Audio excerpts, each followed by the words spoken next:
Bonjour à tous. Nous sommes mardi et c'est la revue des grandes unes, la deuxième édition de la semaine avec la presse disponible en kiosque. Vous aurez l'occasion de parcourir les tabloïds et être au parfum de l'actualité. La nouvelle expression par le traitement du Covid-19. Les solutions camerounaises font-elles peur? C'est la question que se pose le tabloïd ce matin.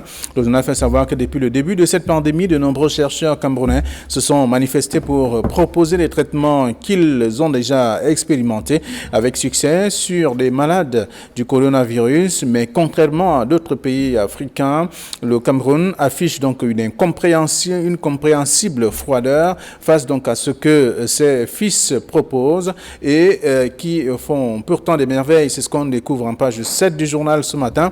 Le journal parle également du coronavirus avec le Social Democratic Front et également le barreau frappé, l'ancien bâtonnier de l'ordre des avocats du Cameroun et membre de la cellule nationale des conseils et des conseillers du Social Democratic Front est décédé hier et inhumé immédiatement. C'est ce qu'on lit en page 3 du journal. Et puis on parle de la mort de Ouazizi. Mobilisation des journalistes annoncée. Le président du syndicat national des journalistes a confié à la nouvelle expression que ses membres n'ont d'autre choix que de descendre dans la rue. On lit également tout cela en page 2 du journal disponible en kiosque avec d'autres informations que je vous invite à parcourir dans la nouvelle expression. Le journal Le Messager qui est en kiosque ce matin parle donc de la Léquier, la nouvelle guerre des chefs, c'est ce que le journal propose. Et également, on peut découvrir dans le même journal, succession Matip Benjamin, la fin des hostilités, le tribunal tranche, la veuve décédée, la famille ressoudée. C'est ce que le journal propose en page 2. Vous aurez l'occasion de lire l'article en question. Le journal Tribune d'Afrique de ce matin parle du coronavirus avec y a-t-il donc un mensonge d'État autour de la contamination? C'est la question, mais les explications de Dr Kissou a découvert dans le dossier proposé par le journal. Et je vous invite d'ailleurs à lire l'éditorial de Faustin Dicam également ce matin. Le journal parle aussi de l'affaire Ouazizi avec le chef de l'État qui veut voir clair sur cette affaire justement. C'est dans le même journal ce matin. Et puis Émergence parle des dégâts du coronavirus, le Cameroun en récession. Le journal fait savoir que le nombre de pauvres devrait donc augmenter cette année à cause de la pandémie. C'est à lire dans le journal qui a également d'autres informations aussi. Mutation parle du vivre ensemble, le devoir d'espérer. C'est le titre proposé par le journal en dépit de sa pénalisation. Donc le tribalisme ne cesse donc d'enfler. Au Cameroun, il y a également la classe politique et notamment la société civile qui se mobilise également pour essayer de calmer la situation, mais jusque-là, rien n'évolue dans ce sens. On se bat également comme on peut pour pouvoir atténuer le sens donc de ce tribalisme évoqué par la plupart des tabloïds également depuis quelques jours. Le journal Mutation l'évoque ce matin et d'autres tabloïds aussi. Le quotidien Le Jour, pour sa part, parle du mémorandum. La Ligue du Grand Nord répond donc à Issa Timo Bakari. C'est à lire en page 4 du journal. Le journal parle également du Covid-19, les hôpitaux publics bout de Monseigneur Samuel Cléda, des informations à lire dans la presse ce matin. Et puis l'essentiel Cameroun nous rafraîchit la mémoire parlant du Milan 8 juin 1990, 30 ans déjà. On parlait encore de la tête en or de Mambiik dans le journal, tout un dossier et rappel historique en tout cas dans le numéro de ce matin. D'autres informations aussi à lire dans le journal l'essentiel Cameroun. Et puis l'économie qui en kiosque parle donc du Covid-19. La CEAC pense une stratégie globale des ripostes, autant d'informations à lire dans le journal, d'autres informations aussi à parcourir dans le tabloïd disponible en kiosque ce matin. Et puis Cameroun Tribune parle de Parlement, les enjeux de la session de juin, tout un dossier pour comprendre un peu ces enjeux-là. C'est dans le journal Cameroun Tribune qui a également d'autres informations. Voilà ce que la presse parue en notre rédaction nous propose ce matin. Vous aurez l'occasion de lire et de faire lire également. Donald Wilson, bonjour et bienvenue. Bonjour Flavien, bonjour à Camille. Bonjour aux populations de Ngomenzap, c'est dans le département du Nyon-Isso, dans la région du centre. Oui, d'accord. L'arrière-pays auquel les gens ne pensent pas toujours, les gens pensent que le Cameroun se réduit à Douala et à Yaoundé. D'accord. Donc il faut penser à ces gens-là aussi. Absolument. Et ce sont ces personnes qui lisent aussi la presse comme tous les matins, comme ceux de la ville. Vous, Camille Néléozo. Bonjour Flavien Valonogo. Bonjour Donald Priscamgan. Bonjour aux millions de téléspectateurs d'Equinox Télévision et ceux accros à la revue des grandes unes. Mais bonjour, j'adresse un bonjour tout particulier aux populations de la Léquier où l'on voit 3 ou 4 chefs leaders, 3 ou 4 élites en train de s'étriper à cause du don présidentiel. Voilà, et justement, vous parlez de ce don présidentiel, c'est le Messager qui évoque le sujet, et c'est d'ailleurs le premier sujet de ce matin, la nouvelle guerre des chefs, vous l'avez évoqué, et on voit bien que c'est à la suite de ce don présidentiel remis par l'élite Benoît Donsoumet. Les autres chefs ont trouvé ça un peu bizarre. Ou alors n'ont pas apprécié. Ils n'ont pas apprécié. Il y en a même un carrément, Célestin Bédigué, le chef, qui est chef de parti politique, chef traditionnel aussi. Sur sa carte de visite, c'est écrit Célestin Bédigué, chef traditionnel. Chef traditionnel aussi, qui lui a estimé que le don présidentiel n'est pas suffisant pour les populations d'Alekié, et il a donné son accord afin que l'association Survie Camerounais puisse venir lui donner ce qu'elle est en train de donner. Et évidemment, ça a créé, ça a suscité, comme on pouvait s'y attendre, ça a suscité une sorte de guerre de tranchées entre lui et les autres élites qui estiment que le don du MRC n'était pas le bienvenu. Ce qui fait que la conséquence est que c'est au niveau haut que les grands chefs sont en train de se triper, tandis que les populations, elles, ce qu'elles veulent, c'est les dons, c'est les kits, c'est les masques, c'est les gels. Mais on voit aujourd'hui que le débat, on voit aujourd'hui que les considérations les plus importantes, c'est plutôt au niveau des élites qui veulent absolument... L'élite qui doit en fait soutenir la population. Qui doit soutenir la population, mais même qui veut d'abord se mettre en haut et estimer que c'est elle qui est en haut. Voilà, donc Donald Kamgara, c'est un sujet qui bat la une d'ailleurs du journal Le Messager ce matin, la nouvelle guerre des chefs dans la Léquier. Il y a un problème alors que les populations souffrent. Elles ont besoin de protection. Oui, d'abord sur les faits, Henri Ebaïsi, qui est le ministre des Domaines, a lancé un appel à la solidarité dans le département de la Léquier dont il est originaire. L'appel à la solidarité a été entendu, entre guillemets, par Benoît Donsoumet, un autre fils du coin, qui a levé ce week-end 290 millions de francs CFA en kits sanitaires dans la lutte contre le coronavirus. Il semble que cette initiative n'est pas bien perçue par Henri Ebaïsi qui a lancé cet appel à la solidarité.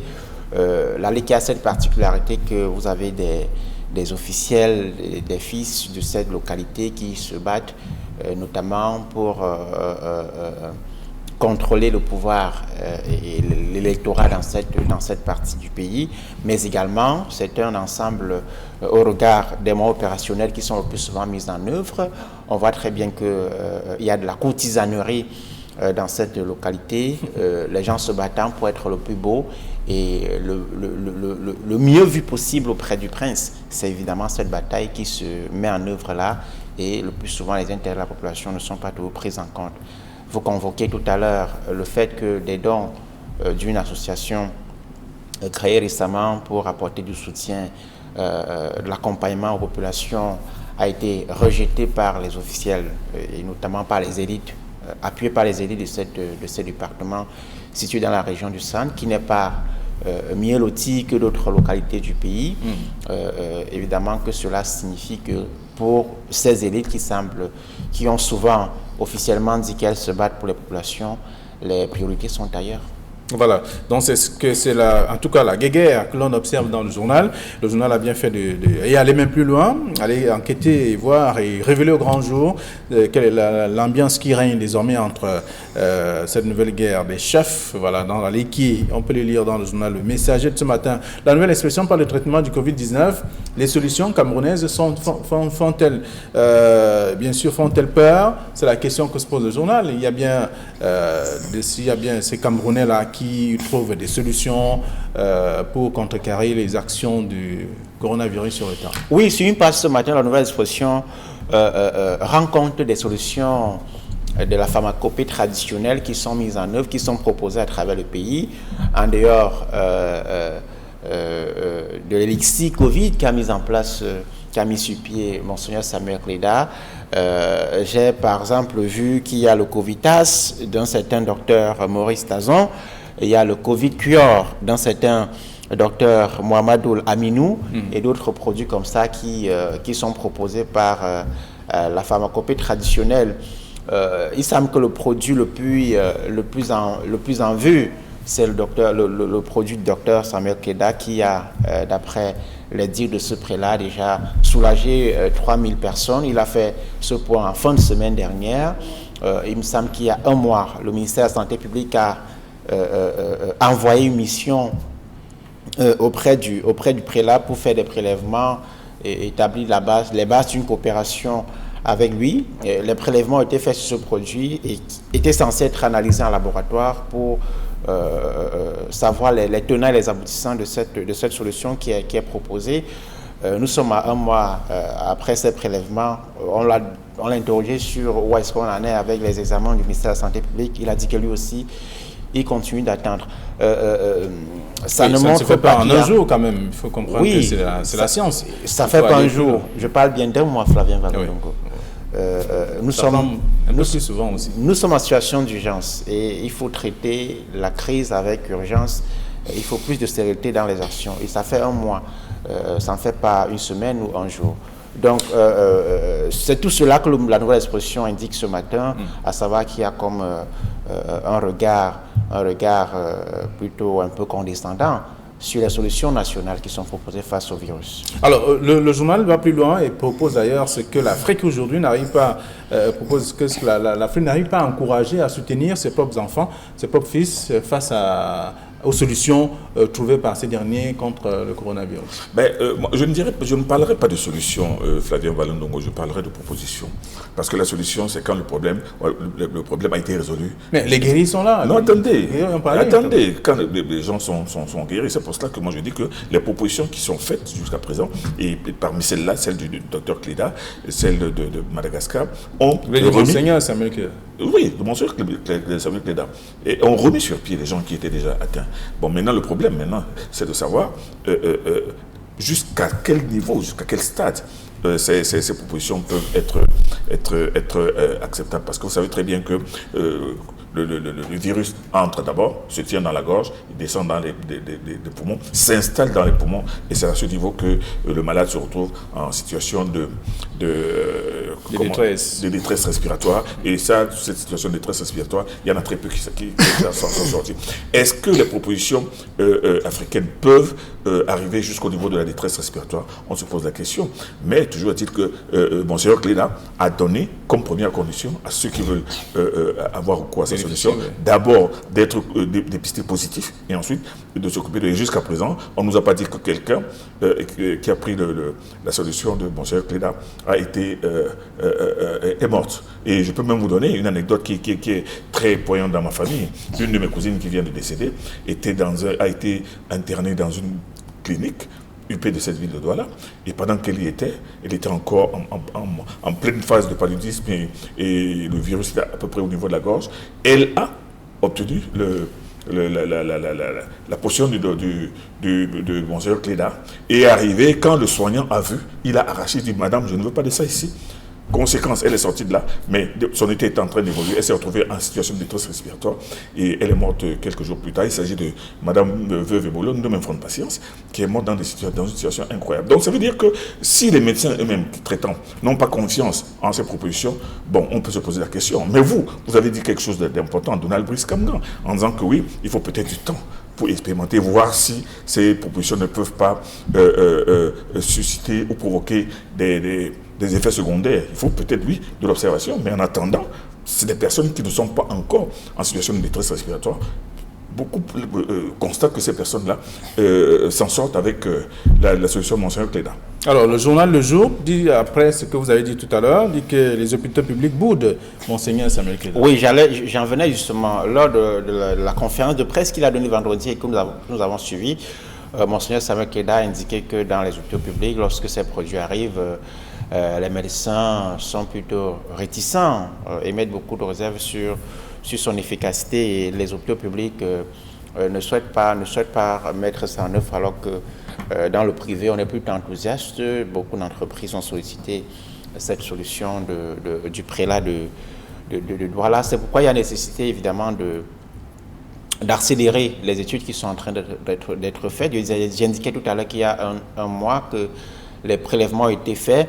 Le LANACOM, qui est le laboratoire national d'analyse en la matière doit pouvoir accélérer le processus pour que l'on soit fixé. Si on a une solution et elle est sous-estimée par le secteur public, vous savez que chez nous, on est très réservé dans le secteur public. Lorsque les initiatives viennent notamment du privé, on regarde avec beaucoup de dédain. Il est important de mettre tout cela au clair.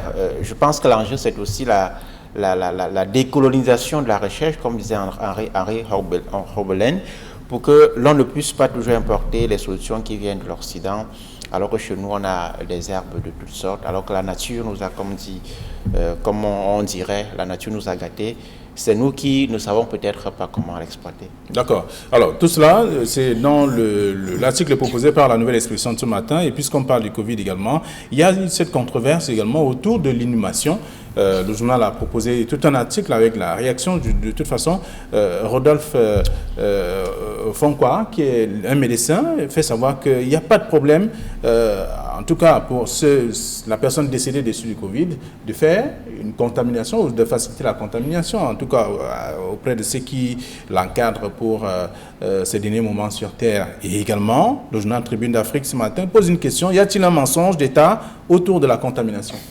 Je suis heureux, Flavien Malou-Ndongoko, aujourd'hui un médecin, et les médecins en général commencent à poser, à jeter le pavé dans la mare justement de cette inhumation précipitée et brutale qui traumatise les familles depuis un certain temps, depuis qu'on a décidé d'enterrer les morts du Covid-19 dans les 24 heures. Et vous vous souvenez très bien, il y a une dizaine de jours, je m'étais insurgé, j'ai été particulièrement ému de comprendre que de poser la question, à savoir pourquoi enterrer si rapidement les personnes, pourquoi cette déshumanisation des morts du Covid-19 et pourquoi même cette ostracisation. Bon, aujourd'hui, voilà un médecin qui est en train d'apporter sa contribution à ce débat et qui estime que normalement, le mort ne respire plus, ne tousse plus, n'éternue plus. Donc ça veut dire qu'il ne peut plus diffuser le virus et que scientifiquement, il est établi que le virus meurt à l'intérieur des poumons. Donc, moi, je pense que c'est une nouvelle vision qui va permettre peut-être de revoir ces inhumations des décédés du coronavirus, parce que, je vous assure, ce n'est pas possible. Vous voyez quelqu'un aujourd'hui, à 15h, vous apprenez qu'il est mort, on vous dit qu'on l'a enterré à 18h. Regardez, Maître Sama, l'ancien bâtonnier de l'Ordre des avocats, qui est mort hier, qu'on a enterré hier même dans la journée, dans la concession de John Fundi à Yaoundé. Donc, ça veut dire qu'il y a un problème. Il faut que les scientifiques, il faut que les autorités de la santé essaient de se pencher pour régler ce problème-là, bien pour amener les gens à comprendre un peu mieux cette forme d'inhumation toute nouvelle qui a plutôt la fonction non seulement de déshumaniser les obsèques, mais surtout de traumatiser les familles. D'accord. Alors, à la suite de cette question, il y a Dr Kissou qui essaie d'expliquer. Donald Luis Kamga, vous avez également, vous l'avez lu d'ailleurs, qui fait savoir que la personne décédée dessus de Covid-19 ne respire plus, n'éternue plus, ne parle plus, donc il n'y a pas de contagion, en tout cas à ce moment-là. Donc on peut facilement accorder les derniers moments souhaités par du vivant, en tout cas de celui qui est décédé, c'est-à-dire l'accompagner à sa dernière demeure dans des conditions comme à l'accoutumée, juste qu'il faut encadrer le processus. Alors, soit on fait un débat anthropologique, soit on fait un débat scientifique. Je n'ai pas encore lu l'étude qui montre qu'il n'y a pas de contamination possible après le décès. Et dans la presse, l'OMS n'a pas toujours démontré, ça c'est l'avis d'un médecin également, Dr Rodolphe Fonqua. J'ai non plus lu l'étude qui indique que les risques de contamination sont réels lorsqu'il y a décès.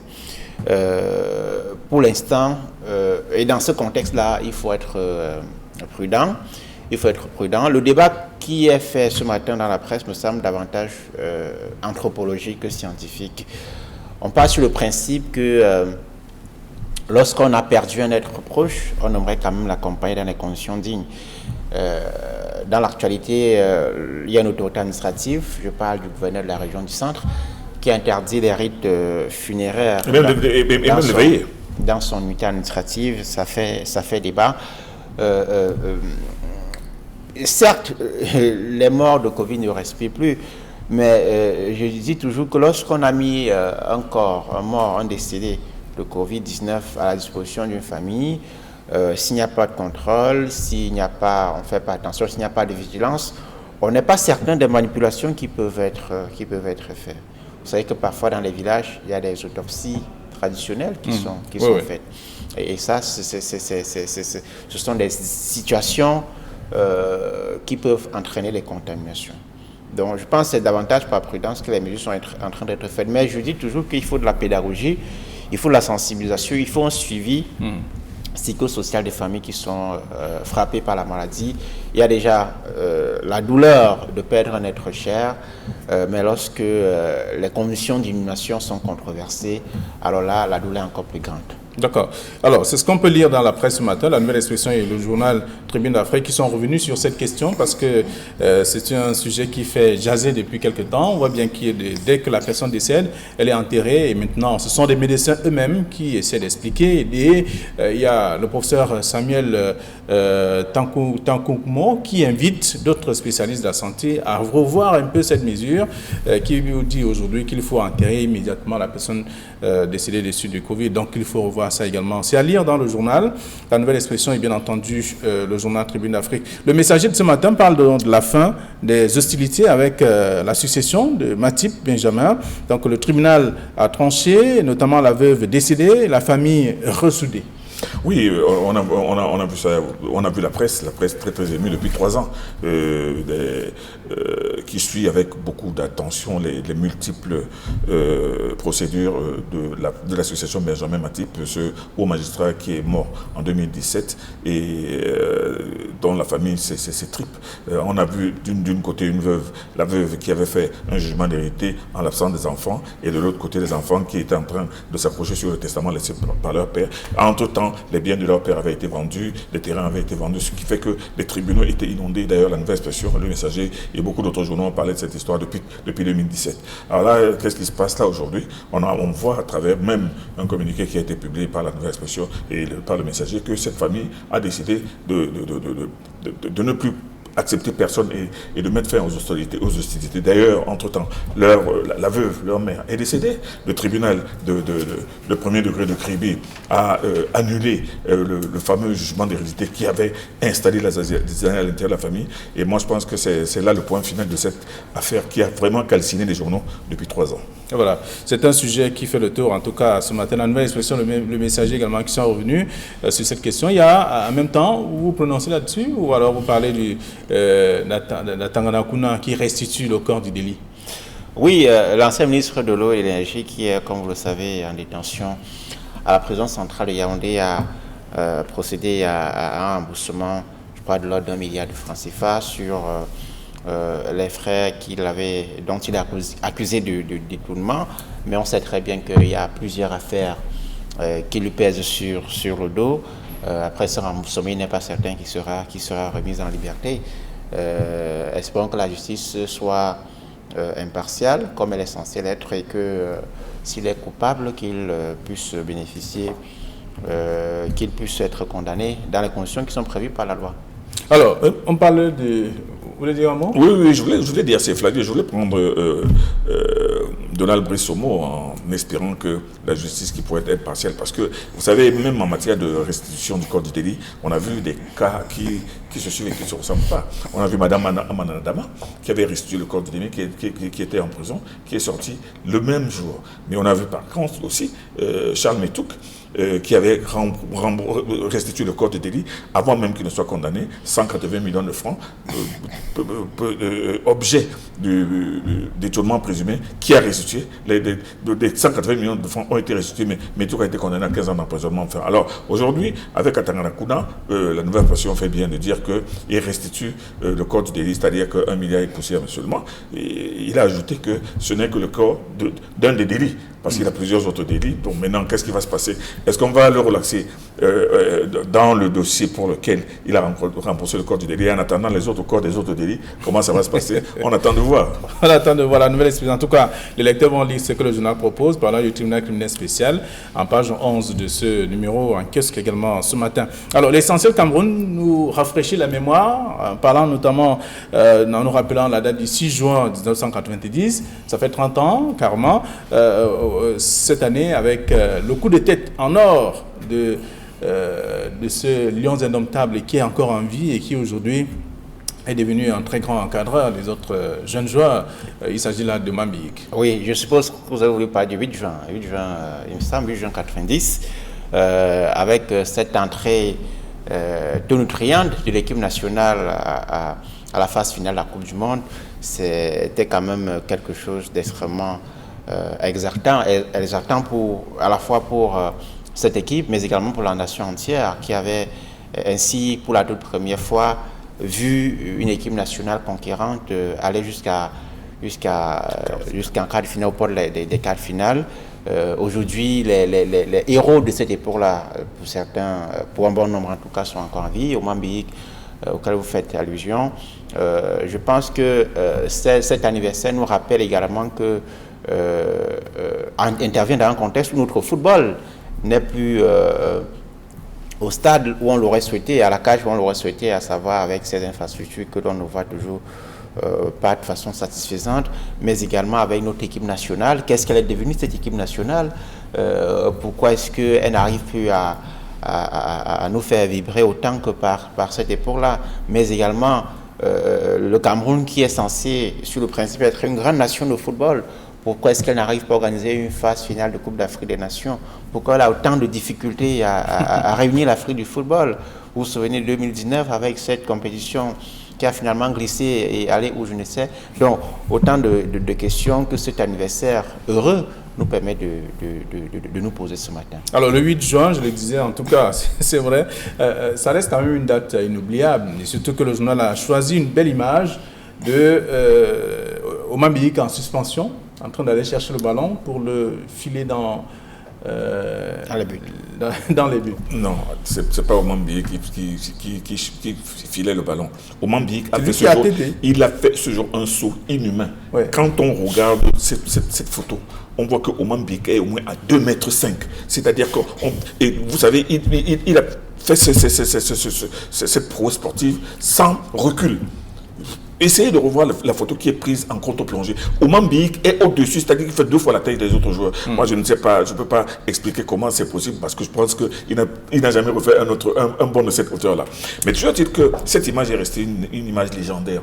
Et l'autre image que moi je n'ai jamais oubliée, c'est le début du match. C'est-à-dire que David contre Goliath, le Cameroun, équipe lambda d'Afrique, et face à l'Argentine, champion en titre, et avec le meilleur joueur du monde, Diego Maradona, le meilleur joueur du monde qui ouvre une Coupe d'Afrique, alors une Coupe du Monde. Alors qu'est-ce qu'on voit? Qui jongle avec les épaules au début du match.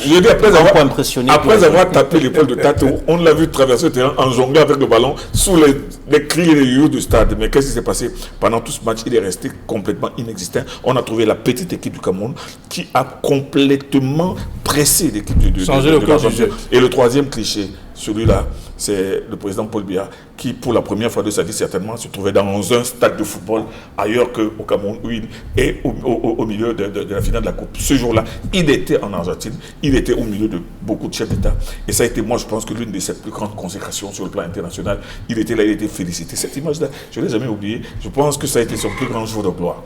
Donc, cette Coupe d'Afrique... Alors, le journal fait un rappel de mémoire ce matin. Absolument, il fait un rappel de mémoire, mais pour ce premier jour. Parce que la suite aussi, elle aussi légendaire, avec Roger Mila, qui a été repêché à la dernière seconde pour aller jouer, qui compte face à... L'officier de réserve. L'officier de réserve, qui face à la Roumanie a marqué 2 buts sur action personnelle. Face à la Colombie, il a marqué 2 buts action personnelle. Et même face à l'Angleterre, a été le véritable moteur. Donc, moi je dis, et Mila aussi, on dirait qu'il avait aussi préparé ses buts parce qu'on ne l'avait jamais vu aller faire le Makossa dans un coin dans un coin. Cette image, elle est légendaire, elle est immortelle au Cameroun. Très bien. Alors, Donald Buscangwa, c'est un moment important. J'imagine que c'était un moment de joie pour vous aussi, malgré votre tendre jeunesse. Absolument, absolument. Et nous souhaiterons revivre cette époque-là qui... non, mais Donald Bruce avait quel âge en 90? Qui est très loin. 3 ans à peu près. Vous avez quel âge en 90, Donald Bruce? 3 ans à peu près. Un âge, certainement. Voilà, donc nous allons nous séparer parce que nous allons laisser la possibilité aux lecteurs d'aller lire ce que la presse a réservé ce matin. Et ce sont des sujets intéressants. Je vous souhaite de passer une très bonne journée. Bon retour à vos différentes rédactions. Merci, monsieur.